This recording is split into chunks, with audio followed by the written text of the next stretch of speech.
Yeah, it's very good to be here in Berlin. Word of these big Saturday morning English speaking classes has reached us right over in the west of England, and yeah, great to actually see you all here. So I'm going to talk about finding our way on the Buddhist path. So when the Buddha first gained enlightenment, there was no Buddhist path.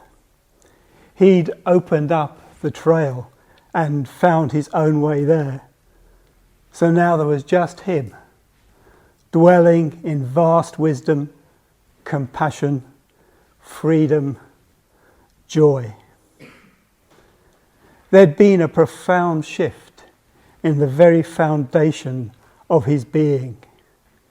And he asked himself, would anyone else be able to understand if he tried to share what he discovered?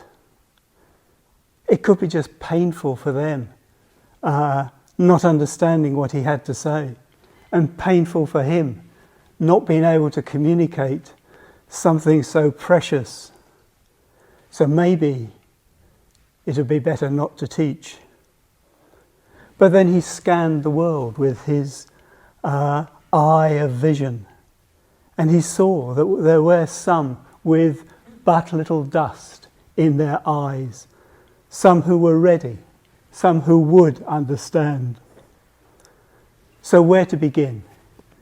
First of all, he thought of the great meditation teachers when he'd set out on his spiritual quest 7 years earlier. But they had both died, one of them just very recently. Then he thought of the 5 ascetics, the 5 holy wanderers who'd followed him, who'd been his disciples when he was following the path of extreme self-mortification, sort of following the idea that if you can just crush down all desire in the body, the soul would fly free. You know, this has been quite a strong idea in religious traditions over the centuries, and he really followed this path to the very limit, and he realized at a certain point if he pushed any further he'd die. It was a dead end, literally a dead end. If he ate any less, his body would collapse. So he stopped. He realized this isn't the right path, and took simple, nourishing food from a villager, bowl of rice milk. And these 5 disciples of his left him in disgust. They saw him eating wholesome food and they thought, he's returned to a life of luxury. He's not worthy of our following him anymore. So they left him alone, and he went on alone, and slowly something opened up. A path opened up, and eventually enlightenment, this profound knowledge and vision of things as they really are, opened up before him.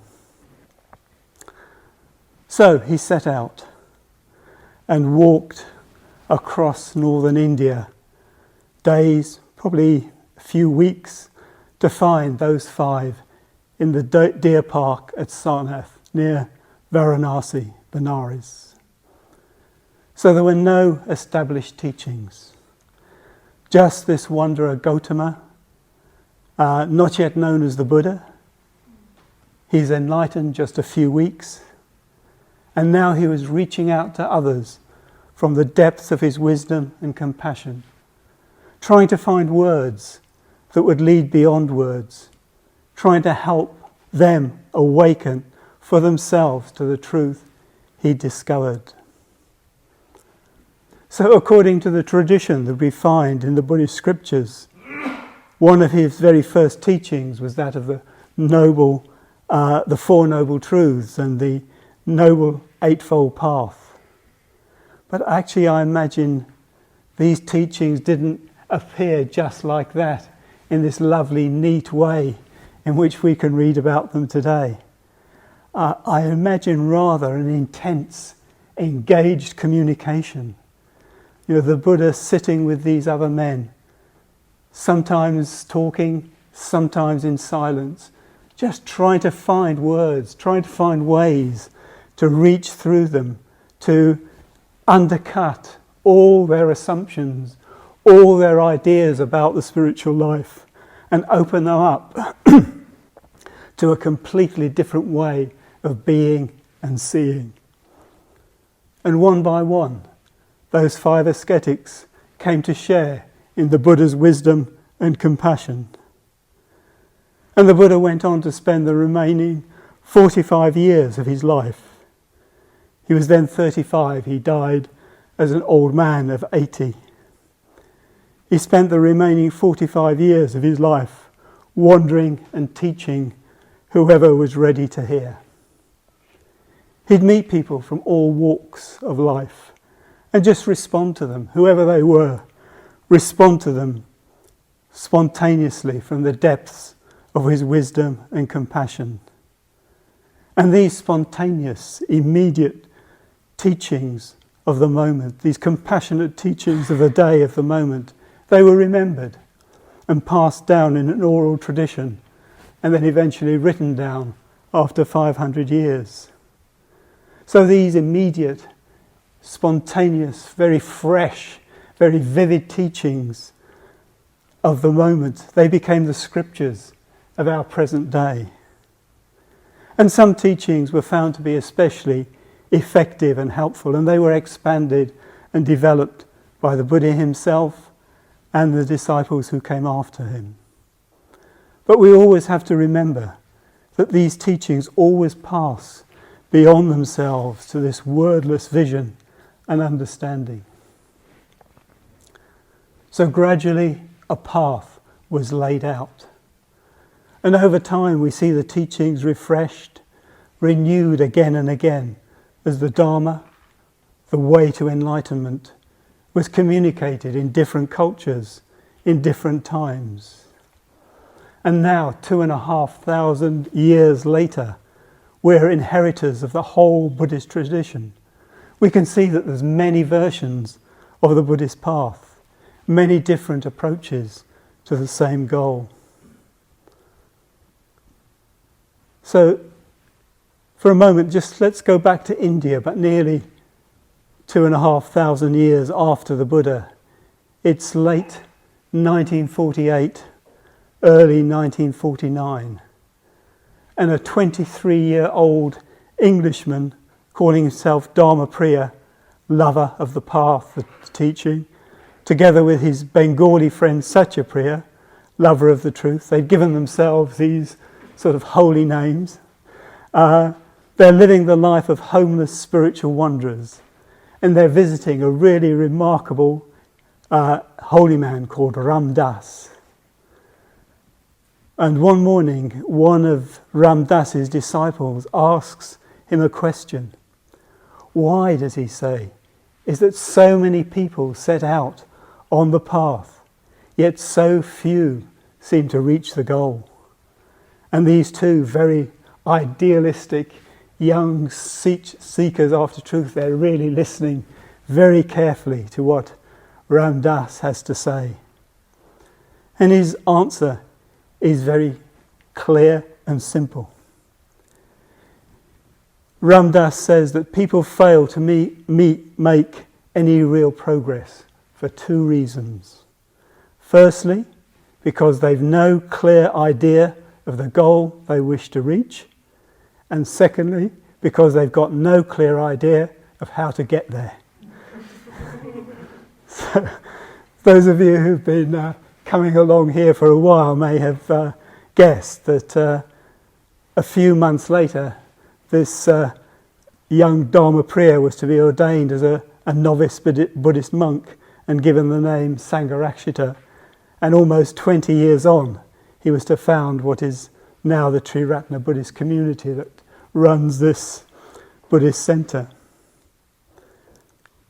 So Ram Dass emphasised the importance of a clear goal and a clear path, the need for clear guidelines and instructions on how to walk the path. And in the Buddhist tradition, these instructions for the path can seem Very straightforward, uncomplicated. The goal is enlightenment. Maybe finding out what enlightenment is a bit more complicated, but enlightenment. The wisdom and compassion of the Buddhas. So that sounds good. That sounds pretty clear. And then we have the Noble Eightfold Path, the threefold way of ethics, meditation, wisdom. We have the Bodhisattva path of the six perfections, generosity, ethics, patience, energy, meditation, wisdom, and so on. But actually, it's not quite so simple in real life. I mean, you've probably all noticed, us human beings, we're complex, aren't we? Life itself is complicated. So, quite some years back, I think when he was still in India, Sangharakshita wrote a poem, which I'm going to read to you. Reading some books, you think the Buddha way, as though macadamized, that sort of nice smooth surface, ran smooth and white, straight as an arrow, billboards left and right, and that yellow buses thrice a day whirled past the milestones whose smoke faces say, Nirvana, 15 miles. By 10 tonight you'll all be there, good people, and a light outside the Peace Hotel where you're to stay. But those who read their hearts, inly wise, know that the way's a hacked path, roughly made, through densest jungle, deep into the unknown. So, no smooth trip down a spiritual motorway, rather a rough path hacked through thick jungle into the unknown. So that's what you're letting yourself in for if you set off on the Buddhist path. I certainly started off with a rather romantic view of the path. It just seemed so very simple. One's young and idealistic. You wonder what all these older people are doing, messing about. A few years, I thought, a little bit of effort, and then some sort of breakthrough. And from then on, I'd be this wonderful spiritual being, dispensing wisdom and happiness to all. But yeah, it's proved a lot more untidy and challenging and slow and awkward than that. Even if, very deeply satisfying. So there's a saying, the map is not the territory. Looking at a map, or looking at Google Maps on your phone these days, it's very different from navigating your way through a living landscape. So going back to what Ram Dass had to say, it seems we need not only a reliable map, but an understanding of the nature and the process of a spiritual life, of a life in the Dharma, if we're going to avoid frustration, disappointment, confusion in navigating that territory. And of course, it's not made any easier by the fact that there are so many different maps, so many different descriptions of the path on offer. Buddhism has over 2,500 years, met many new cultures, new times, and sought to respond from great depths of wisdom and compassion in a way that was fresh and meaningful and helpful in these new situations. So different schools of Buddhism offer very different maps, even to what is the same goal. And now, in the age of the internet, of course, there's a proliferation of spiritual teachers and teachings available. I'm sure that quite a few of you here have probably done a bit of surfing around the internet and trying this teacher and that teacher and this idea and that idea. And, where to begin? How to make sense of it all? So it actually seems that this is nothing new. People once came to the Buddha as he travelled from town to town, village to village around North India. And very politely. People were very polite in those days, much more polite than we often are in our cultures. They said, last week a wandering holy man came through and said, listen, this is the truth. Believe me, follow me. The week before there was another holy wanderer and he said exactly the same thing. Now, here you are. It just goes on and on. We're confused and perplexed. And the Buddha was sympathetic. He said, you're very right to be perplexed and confused. You know, it's a difficult business. But he put the responsibility back on them. He said, you just have to use all your faculties, your reason, your experience, your intuition, your sense of right and wrong, your experience of life, and really test things out for yourselves. If teachings and practices lead to inner peace, calm, a lessening of greed and anger and restlessness, well, try them out, follow them up. But then stop, weigh up. Is this working? Is this taking me where I want to go? Am I becoming a happier, healthier human being? Is something changing in me or not? And he said, just carry on in this way, gradually taking your understanding, taking your experience deeper, until you come to the point where you really trust wholeheartedly in those teachings and in that path. And then you can commit yourself wholeheartedly.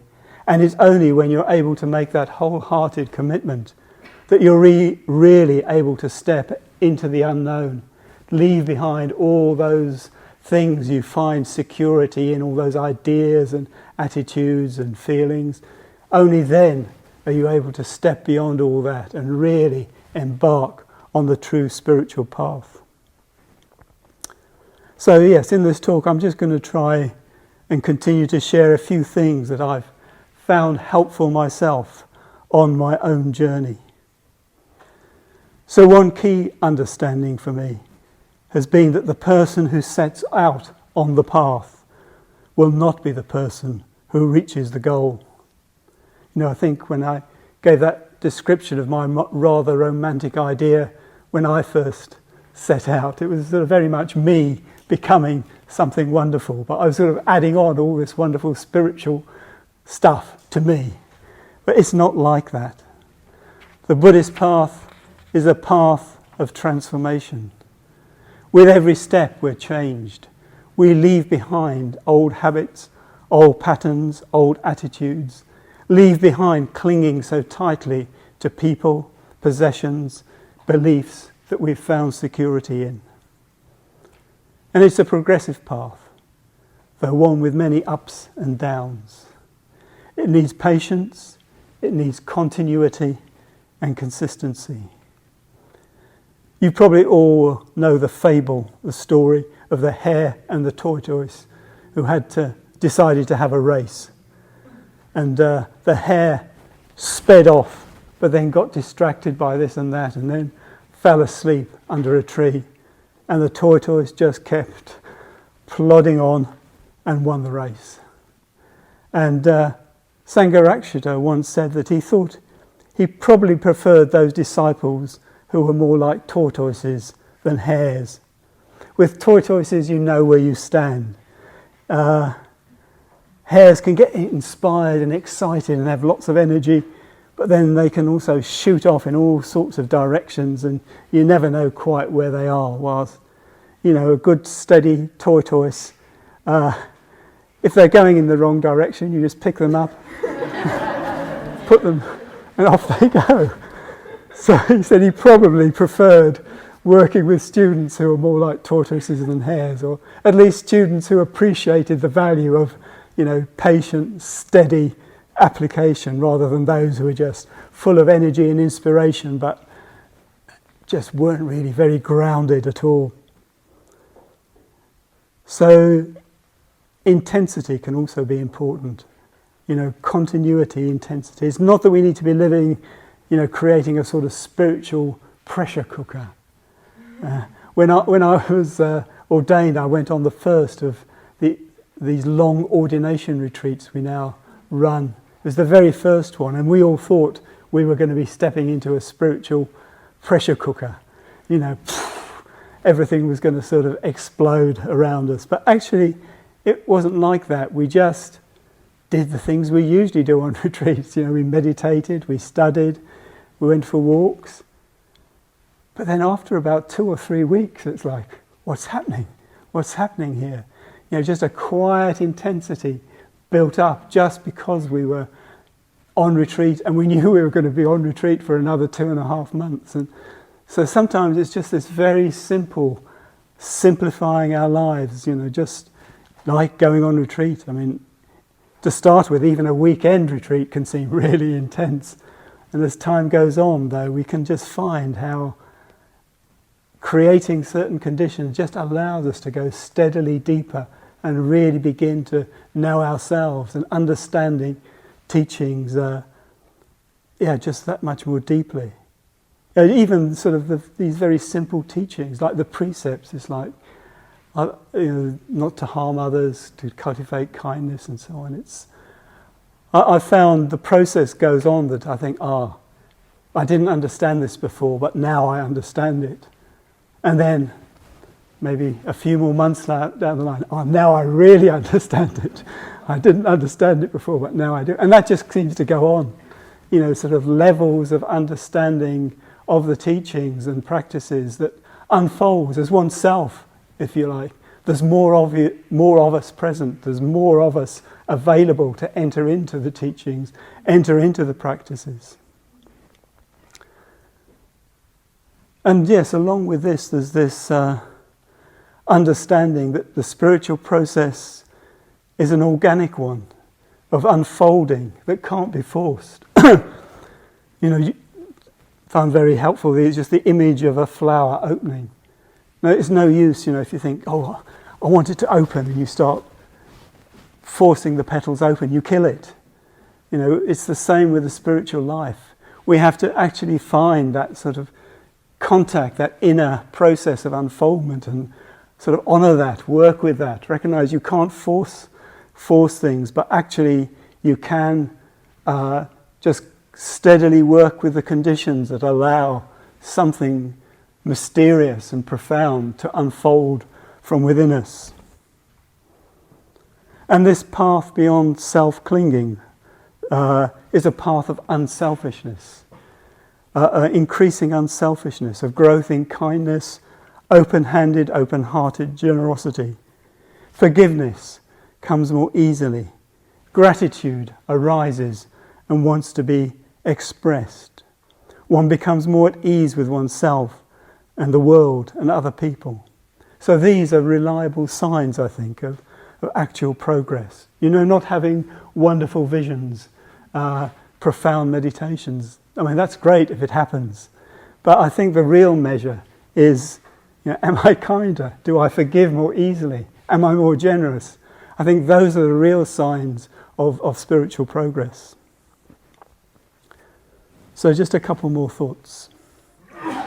In the teachings about the Noble Eightfold Path that you will have met in Triratna if you've studied with us for very long, you'll find a teaching on the path of vision and the path of transformation.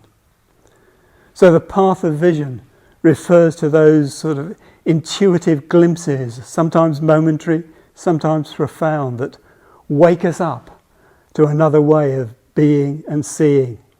And that really can, sometimes it's these that set us off on a spiritual journey. We don't quite know what to make of them even sometimes, but there's something there that seems really significant. But the path of transformation involves the patient process of bringing that vision, those glimpses of a broader, wiser, more expansive, kinder way of being, bringing that into how we live, how we act, how we relate to others, how we relate to the world around us. bringing it to life in every aspect of our being. And we're many-layered beings. We are these complex beings. We've got many layers. And we're not in touch initially with all of those layers, those energies and forces that play within us. And all of them, on the path to enlightenment, all of them have to be transformed. It's not a matter of sort of cutting off everything that seems a bit dark and that we don't really like about ourselves and other human beings and just being these sort of light, angelic beings. It doesn't work that way. We really have to, as it were, face the darkness of our human nature, of what human beings can do to each other, what human beings can be. All of that, those sort of energies that have allowed us to evolve, from fighting the dinosaurs or whatever, all those energies that have allowed us to evolve as a human race, they're still there, still at play in us. And we need to get to know, recognize, work with, transform, bring those energies into the service of the spiritual path, which is why it is, a long, patient, but actually profoundly satisfying task. So in a seminar that Sangharakshita led in 1976, when he was still laying out the teachings of Buddhism to members of a very young order and movement, he spoke of this path of vision and transformation as a process of ascending and descending. Ascending refers to how we can work to set up the conditions through meditation, through ethical practice, study and reflection, friendship, going on retreat, through all these aspects of the spiritual life. All the things that we can do that set up the conditions where these moments, glimpses of another way of being can arise. So that's the ascending. But it's important that we recognize these insights, however dramatic, they're not the end. They're really just the beginning. The real work of the spiritual life is in grounding them in our being, making them a part of our life in all of its difficulties and complexity. And this is the descending, the bringing of those, if you like, highest moments into our everyday life. So more and more they inform and colour and become part of who we are. And our spiritual life then is a constant process of ascent and descent. Sometimes with the ascending, descending and ascending currents sort of overlapping and interweaving. So with this discussion of vision and transformation, ascent and descent, we begin to come close to one of the great paradoxes of the spiritual life. So if you've explored the Buddhist tradition, you'll have come across teachings that say there is no goal, no path, no effort of will to be made. You just have to wake up, here and now, in this moment, to who, to what you really are. So, and we also certainly find such teachings in other spiritual traditions, and sometimes stated quite strongly, certainly by some of the teachers you might meet on the internet these days. And on the other hand, we have those teachings that insist on dedicated practice, commitment, continued steady effort. So it's as if we have these two principles. We have a principle of Buddhahood that is outside of time, in the dimension of eternity, and we have a principle of the Buddhist practitioner in the dimension of time. So the principle of Buddhahood, eternity, it's transcendent, it just stands outside completely of all our usual experience. It represents perfection, eternally complete, eternally achieved. The principle of the Buddhist practitioner is inside time. The principle of growth, evolution, development, something emerging from us out of our own life and practice. And this represents perfection everlastingly in the process of achievement. And the two are discontinuous, which that's one of the things that's quite hard to make sense of. Buddhahood, the Buddhist practitioner, eternity, time. But actually they can't be merged or blended into each other. Rather, it's a question, and this is the great paradox that we have to sort of work with. It's a question of realizing them both simultaneously, of having this sense of a Buddhahood, of a state of complete wisdom and compassion that stands outside of time, above all our conditioned existence. And this principle of the Buddhist life and practice, where we're working with ourselves, with each other, to actually try and develop into that wisdom and compassion, but just trusting we just have to set up the conditions and something will eventually happen. We can experience a process going on, but actually the end of the process is something completely beyond us as we are now.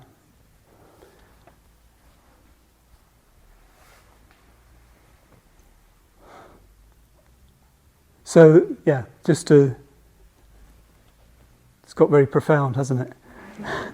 So there's another aspect of the path, or no path, we find Sangharakshita emphasizing again and again. We need to make sure our path includes joy and happiness. So this doesn't mean that we should always be skipping around with a big smile on our faces. But if our spiritual life just becomes a sort of dull, worthy plod, we're trying to be good Buddhists, trying not to, do this and not to do that, and, getting really worried about, what to do about mosquitoes, and, sort of torturing ourselves over every little thing, it can just become, we lose our sense of where we're trying to go. So, sometimes Buddhism can feel like hard work, but there needs to be this taste of joy and happiness in there. At the very least, when it's difficult, we can hopefully have the sense of satisfaction that I'm really living the life I need to live and really doing what I need to do.